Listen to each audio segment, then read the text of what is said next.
Hey, what's up, and welcome to my corner of the internet.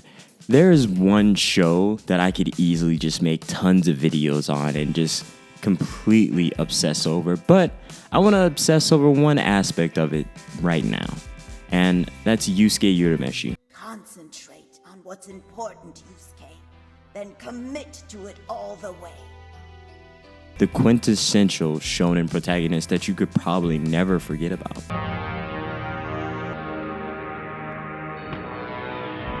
Shonen is a genre filled with so many different characters, ways of life, ideas, personalities, and showcasings that very often than not, sometimes they get a little stale and boring because some of them are copy and paste because the shonen prototypical character is sometimes very headstrong, adventurous, he needs to be taught a lot, but he's good-natured at heart, or he at least tries to be.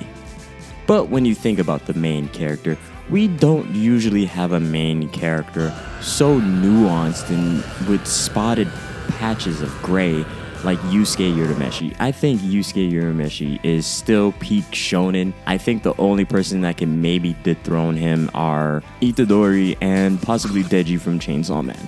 But once again, they need more time, but I think Yusuke uremeshi is peak shonen. What made Yu Yu Hakusho great was a lot of the themes explored and a lot of the characterizations. There is so much beauty within each of these characters within Yu Yu Hakusho, but Yusuke uremeshi is the embodiment of so many different things. It had this 90s kid aesthetic, it had the angsty teen, it even had a lot of touches of punk rock, a lot of the delinquency. There's so much within Yusuke uremeshi, and he has so many quotables. The reason why Yu Yu Hakusho was probably so successful is because Yusuke uremeshi was the perfect shonen protagonist for the series. You basically have two real options here.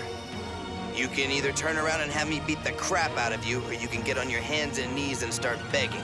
And maybe, just maybe, I'll listen.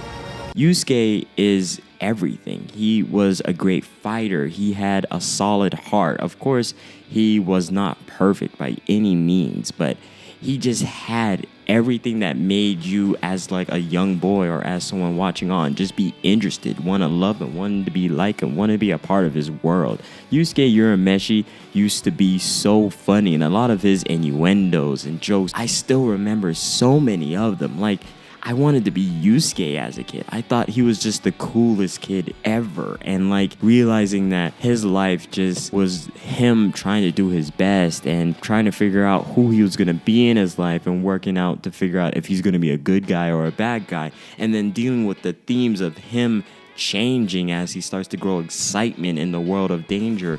And like, there was so many great ideas just put into Yusuke uremeshi and just executed wonderfully.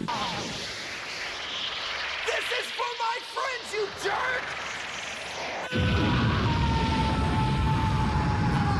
I think the best part about Yusuke uremeshi is we saw character growth. We saw a character go from one place to another.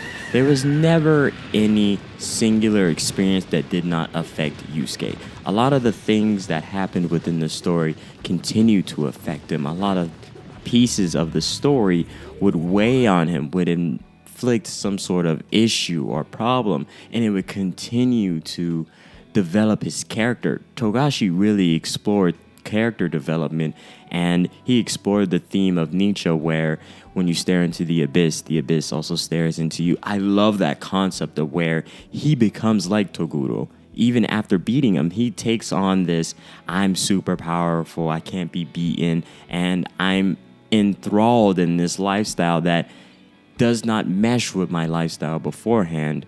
And it's so interesting to see how, as a character, Yusuke felt genuinely human. Like, I could understand the choices, I can understand a lot of the jokes, I can understand his personality. Yusuke is still the marquee shonen protagonist for me. Of course, you could argue Luffy or maybe even Naruto, but I feel like there's a bit of a moral staunchness within those two characters that doesn't necessarily feel realistic to me. Yusuke feels realistic. I feel like I could meet a Yusuke today or tomorrow and understand why who they are, because you don't meet very much Narutos in this life.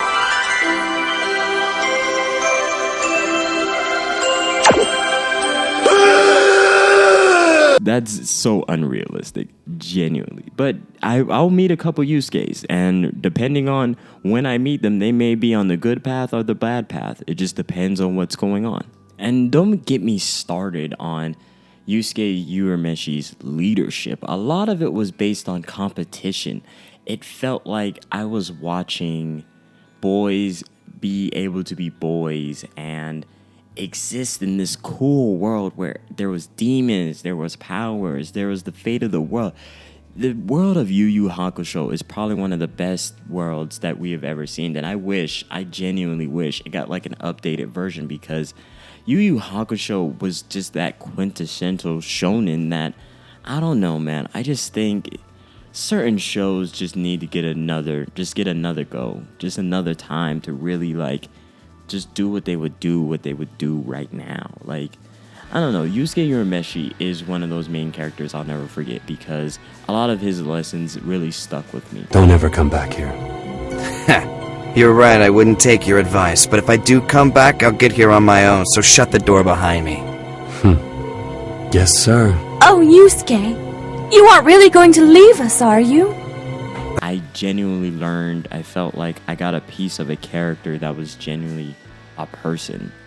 A lot of the story really highlighted the test of like the personality of Yusuke. A lot of the morality that had to be tested within this show were genuine questions, were genuine moments where we have to really debate who we are as a person, who we're gonna be for the rest of our lives. And Yusuke Urameshi had to transform, he had to transcend himself, he had to work through losing people, he had to work through losing himself, he had to work through the fact that the aftermath of like his own death. There is so many different things that he had to face, and it was genuinely interesting because this one delinquent made one good choice one time, and it shifted his entire life to what it is. I just think that's so incredible. I think Yusuke Urameshi is one of the best main characters. Of an unusual star, your life energy is somehow different from other people.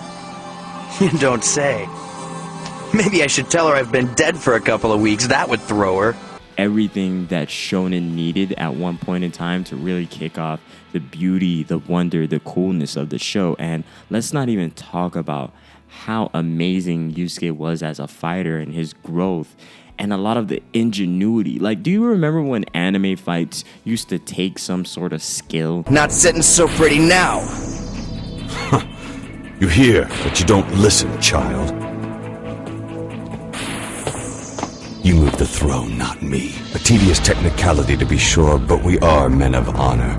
It wasn't just like the enemy took on a hit.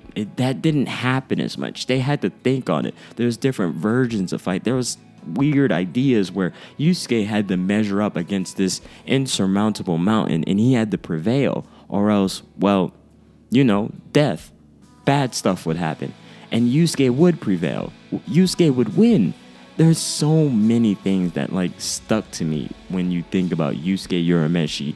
Either it could be the fights, it could be the jokes, it could be the way his interactions felt like me as a teenager being a smartass to an adult or to someone else. It just feels like I was watching someone be the teenager that I kind of was. I guess this video pretty much turned into my love for Yusuke Urameshi and Yu Yu Hakusho. I just think it's one of those shows that I feel like everyone should watch. So wait for that video where I genuinely just obsess over Yu Yu Hakusho, because that video is coming in the meantime. But thank you for watching. It's been great. I appreciate you. And never forget how cool it is to know that Yusuke Urameshi exists and our god Togashi is back. I don't know if you know that, but you do know that. So like, comment, and subscribe, and have a great day. See ya.